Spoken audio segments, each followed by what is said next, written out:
पूरी दुनिया में हर मंदिर में मंगला आरती होती है, लेकिन एक मंदिर ऐसा भी है जहां सुबह की मंगला आरती नहीं होती। वो मंदिर है बांके बिहारी मंदिर, वृंदावन का बांके बिहारी मंदिर, ठाकुर जी का मंदिर, कृष्ण भगवान जी का मंदिर। आखिर क्यों नहीं होती यहाँ मंगला आरती?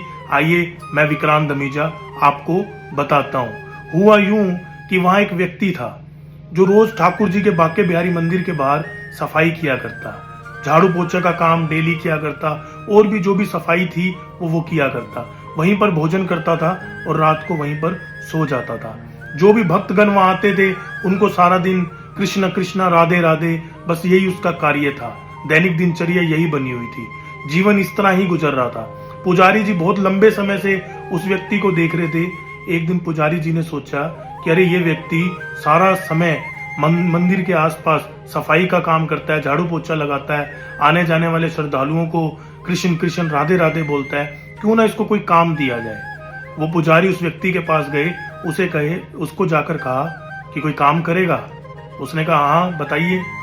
तो बोले कि गायें चराकर आनी है, जंगल में जाकर सुबह जाना है और शाम को गायों के साथ वापिस आना है। वो व्यक्ति बोला लेकिन मैं तो कोई भी काम करता हूँ वो ठाकुर जी का करता हूँ, क्या ये गायें ठाकुर जी की हैं? तो पुजारी जी ने कहा हाँ ये गैया ठाकुर जी की हैं। उस व्यक्ति ने वो बात मान ली और पुजारी ने कहा कि तुम्हारे को दोपहर को वहीं पर भोजन मिल जाया करेगा, तुमने सुबह से शाम वहीं जंगल में गैया चरानी है। वो व्यक्ति रोजाना ये काम करने लगा, रोज दोपहर को भोजन पहुंच जाता था, सुबह से शाम गैया चराता था, शाम को वापिस आता था। ये भी उसकी दैनिक दिनचर्या बन गई थी। और जब वहां भी खाली समय मिलता तो उसके मुख से केवल एक ही चीज निकलती थी, कृष्ण कृष्ण राधे राधे, कृष्ण कृष्ण राधे राधे।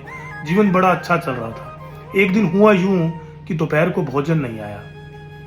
जब थोड़ा सा लेट हो गया तो उसको भूख लगी थी।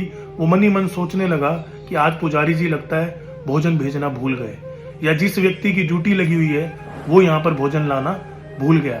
जाकर मैं शिकायत करूंगा, लेकिन मैं जा नहीं सकता, इन गैयों को अकेला कैसे छोड़ दूं। इतना वो सोच ही रहा था, इतनी देर में पीछे से आवाज आई, हे गवाले तेरा भोजन पड़ा कर ले। पीछे मुड़कर देखा तो कोई नहीं था।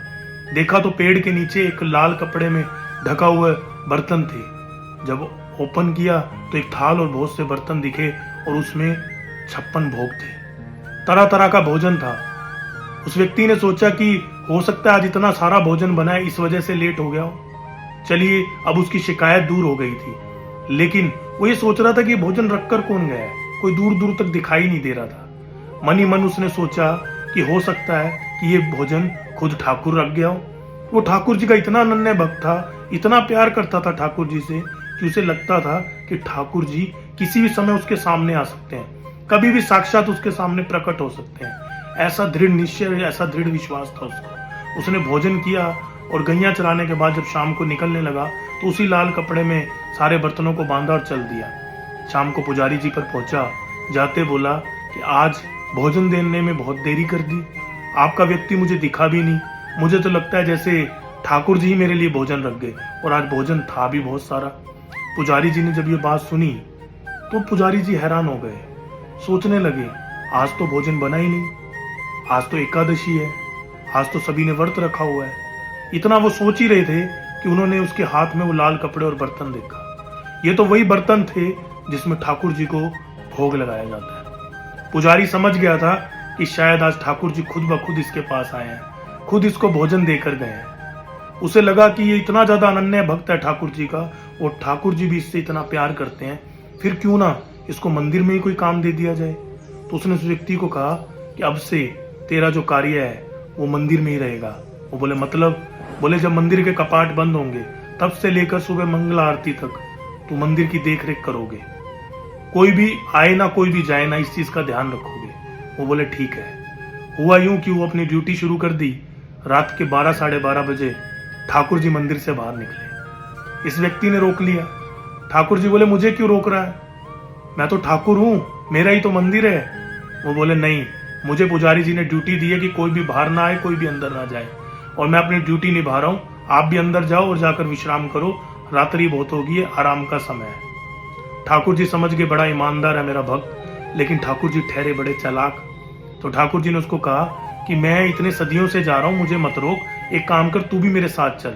और जब मैं यहाँ नहीं होऊंगा तो तू यहाँ देख रेख किसकी करेगा, वहां से थोड़ी देर में वापिस आ जाएंगे। ठाकुर जी ने अपनी बातों में उसको उलझा लिया और ले गए साथ। जब साथ ले गए तो उसको निधि वन के बाहर बिठा दिया और खुद अंदर चले गए। सुबह होने वाली थी। उस व्यक्ति को डर लगने लगा कि पुजारी जी आ जाएंगे। वो ठाकुर को आवाज देने लगा। ठाकुर जी बाहर आए, बोले बार बार आवाज क्यों दे रहा है, चल चलते हैं, मुझे पता है समय हो गया। रास्ते में वो व्यक्ति बोला कि पुजारी और किसी भी समय पहुंचते होंगे, थोड़ा तेज तेज चलिए। ठाकुर जी उसके साथ भाग भाग के चलने लगे। जैसे ही पहुंचने लगे, अंदर जाने लगे तो उनकी पायल वहीं गिर गई। पायल देने के लिए आवाज लगाई व्यक्ति ने, इतनी देर में ठाकुर अंदर चले गए थे। पायल व्यक्ति के पास रह गई। 2-4-5 मिनट का ही समय बीता और पुजारी कुछ लोगों के साथ वहां पहुंचे। अंदर जाने लगे, उस व्यक्ति ने हाथ दे दिया। बोले रुकिए। वो बोले क्यों, मुझे क्यों रोक रहा है? बोले अभी अंदर नहीं जाना। बोले क्यों? बोले ठाकुर जी विश्राम कर रहे हैं। बोले डेली आरती होती है। बोले होती होगी, लेकिन आज ठाकुर जी हुआ यूं कि बाहर आए थे, मुझे निधिवन ले गए, अभी निधिवन से आए हैं, सारी रात सोए नहीं है और वो कहते हैं सदियों से मैं वहां जा रहा हूं। अभी तुम आरती करोगे उनकी नींद खुल जाएगी, अभी रुकिए, उन्हें विश्राम करने दीजिए। पुजारी को लगा कि इसको पहले खाना देने भी आए थे तो ये सच्ची बोल रहा होगा, ये झूठ नहीं बोलता। लेकिन जो साथ में लोग थे उन्होंने सोचा कि भाई ऐसे कैसे, उन्होंने प्रमाण मांगा। तो व्यक्ति ने वो पायल दिखा दी और बोले देखिए पायल रह गई उनकी। जैसे पायल दिखाई सब देखते रह गए, क्योंकि वो पायल सच में ठाकुर जी की थी। पुजारी जी वहीं लोगों को लेकर बैठ गए। सुबह हुई, सूर्य पूरा ऊपर चढ़ गया। पुजारी जी ने कहा कि अब हम जा सकते हैं? तो व्यक्ति बोला हाँ, अब उनका विश्राम हो गया होगा, उन्होंने रेस्ट कर लिया होगा, सो लिए होंगे, अब जाइए पूजा कर लीजिए। तब से आज तक भक्तों, तब से आज तक कभी भी सुबह मंगला आरती नहीं हुई। ठाकुर जी डेली निधिवन जाते हैं, सुबह ही पहुंचते हैं और उसके बाद विश्राम करते हैं और वहां 8:30-9 बजे के बाद ही पूजा शुरुआत होती है। ठाकुर जी के बारे में एक चीज बड़ी अलग ही अद्भुत है कि ठाकुर जी को कोई भी भक्त अगर दिल से पुकारे ना, ठाकुर जी तुरंत वहां आ जाते हैं। वो केवल भाव देखते हैं, आपकी भावनाएं देखते हैं, आपकी आस्था देखते हैं। जब भी कोई भी बुलाता है ना भक्त, तुरंत भागे भागे आ जाते हैं। और एक बात जो गीता में भी और बहुत सारी जगह वृतांत में लिखी हुई है कि ठाकुर जी ने कहा है कि वो और कहीं कहीं भी हो ना हो, लेकिन वृंदावन वो हर समय साक्षात है। तो जब भी आप वृंदावन का नाम सुने, कोई भी आपको कहे कि आपने वृंदावन चलना है, तो तुरंत पहुंच जाइए। इस धरती की सबसे ज्यादा अद्भुत जगह है वृंदावन, जहाँ साक्षात प्रभु रहते हैं। वहां कोई मूर्त नहीं है, साक्षात प्रभु हैं। और क्यों उनके आगे पर्दा लगा दिया जाता है, वो स्टोरी भी मैंने एक बार आपको सुनाई थी। क्योंकि कोई भी ठाकुर जी की आंखों में देखकर बोलता है चल मेरे साथ, तो ठाकुर जी साथ चल पड़ते थे। तो ऐसे अद्भुत है मेरे ठाकुर जी।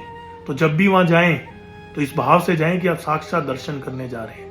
और जब भी प्रसाद बनाकर जाएं तो घर से बनाकर जाएं, वहां जाकर प्रसाद मत लें, क्योंकि वो जूठन हो जाता है।